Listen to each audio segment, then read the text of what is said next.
Hello foodie friends, welcome to our channel food and pickles. ఈరోజు మన వంటింట్లో అచ్చం స్వీట్ షాప్లో దొరికే మెత్తటి పకోడీ ఎలా తయారు చేయాలో చూద్దాం. ఇవి మెత్తగా దూదిలాగా చాలా బాగుంటాయండి. దానికోసం కావలసిన పదార్థాలని నేను చూపిస్తున్నాను చూడండి. అందుకోసం ముందుగా 1 కప్పు ఆనియన్స్, 1 కరివేపాకు రెమ్మ, 3 పచ్చిమిర్చి, అంగుళం అల్లాన్ని తీసుకొని ముక్కలుగా చేసుకున్నాను, శనగపిండి, 1 చిటికెడు వంట సోడా, ఆయిల్ 2 టేబుల్ స్పూన్స్. దానికోసం ముందుగా మిక్సింగ్ బౌల్ తీసుకొని అందులో 1 కప్పు ఆనియన్స్ని మీడియం సైజ్ కట్ చేసి వేసుకున్నాను. చిన్నగా కాకుండా ఇలా ఈ సైజులో వేసుకుంటే మనకి పంటికి తగులుతూ టేస్టీగా ఉంటాయి. పచ్చిమిర్చి ముక్కల్ని వేసుకున్నాను. ఇప్పుడు ఇందులోనే తరిగిన అల్లాన్ని కూడా వేసుకున్నాను. ఇందులోనే కరివేపాకును కూడా ముక్కలుగా చేసి యాడ్ చేసుకుంటున్నాను. ఇప్పుడు దీనిలో రుచికి సరిపడా సాల్ట్ని యాడ్ చేస్తున్నాను. నేను తీసుకున్న దానికి 1 టేబుల్ స్పూన్ సాల్ట్ పట్టిందండి. మీరు మీ రుచికి తగ్గట్టుగా సాల్ట్ని అడ్జస్ట్ చేసుకోండి.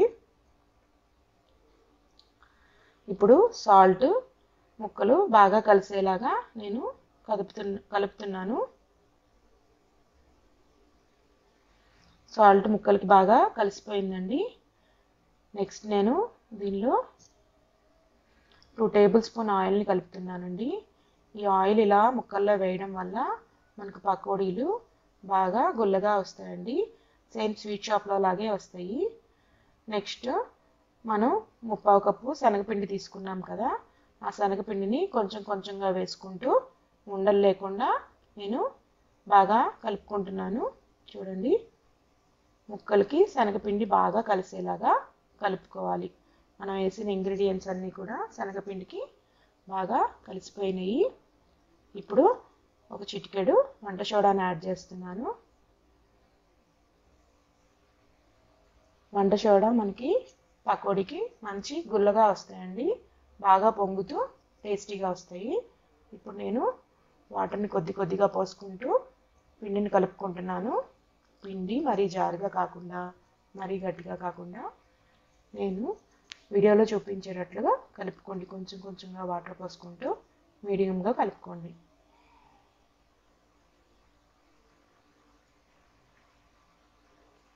చూడండి, బాగా అంతా కలిసేలాగా అడుగు నుండి మిక్స్ చేసుకుంటూ నేను కలుపుకున్నాను. ఈ కన్సిస్టెన్సీ రావాలండి మనకి, సేమ్ ఇలానే ఉండాలి. ఇది మనం కలిపింది పిండి అంతా నీట్గా చేసుకొని పక్కన పెట్టుకున్నాము. మనం నెక్స్ట్ ప్రాసెస్లోకి వెళ్దాము. ఇవి మన ఇంట్లో ఉన్న ఇంగ్రీడియంట్స్తోనే ఈజీగా చేసుకోవచ్చు, ఒక 5 మినిట్స్లోనే.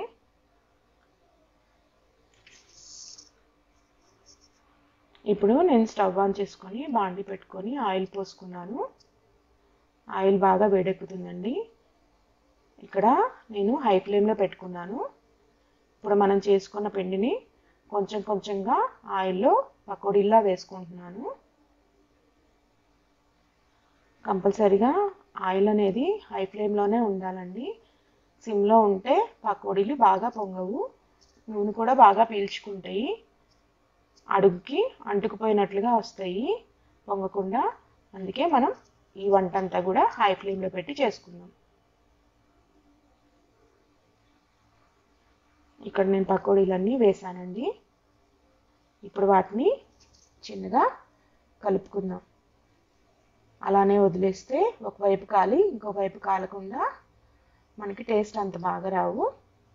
సో వాటిని బాగా కలుపుకుంటూ వాటిని గోల్డెన్ బ్రౌన్ వచ్చే వరకు వేయిద్దాం. ఈ పకోడీలు మనకి షాప్లో కొన్నట్లే వస్తాయండి. సేమ్ ఈ టిప్స్ ఫాలో అవుతూ చేసేయండి మీరు. పకోడీలు నూనెలో వేగుతున్నాయండి.